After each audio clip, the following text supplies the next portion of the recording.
Ja, honden weer in Maastricht. Maar ja, voor de laatste jassen van de actie gewoon eens maar gewoon zelf ophalen. Ik heb een aanspraak bij een hele bijzondere Limburger. Hij is lid van de Eerste Kamer, Woor Vreuge gouverneur en hij heet Theo Bovens. En ik heb een aanspraak.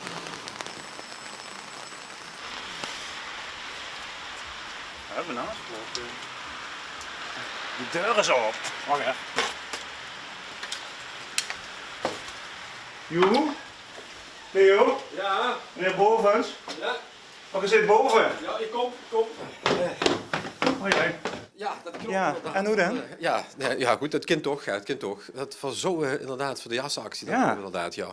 Ja, ik heb er even nagedacht, want ik ben nu sinds kort in de Kamer. Ja. En ik weet dat het voor heel goed doel is. Voor de lui die het kaart hebben en die kregen dan een winterjas. En toen dacht ik, ja, het is toch wel geweldig dat ze dat kregen. Maar als ze het in huis kaart hebben, sluit ze natuurlijk niet met een winterjas. Nee, toch? Dus ik denk, zou ik niet eens een kamerjas kunnen geven.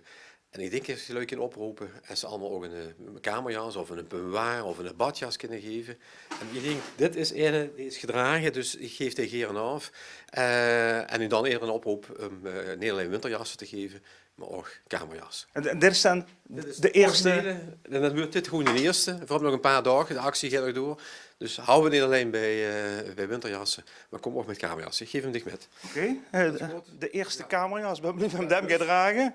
Sorry dat ik geen naam hoor, maar ja, het geeft allemaal net af. Oké. Dat komt goed. Dus Nou, dat. dankjewel. Ik wens u heel veel succes met de actie. Ik kan En vast dames en goed. heren, kamerjassen, zien of van harte welkom. Zit het Kamerlid. Als ze maar warm zijn. Hè. Eerst maar weer hem zien. Tot dan. Oh ja. Je kan wel naar boven. Jo, hoi. Ja, dit is echt jij.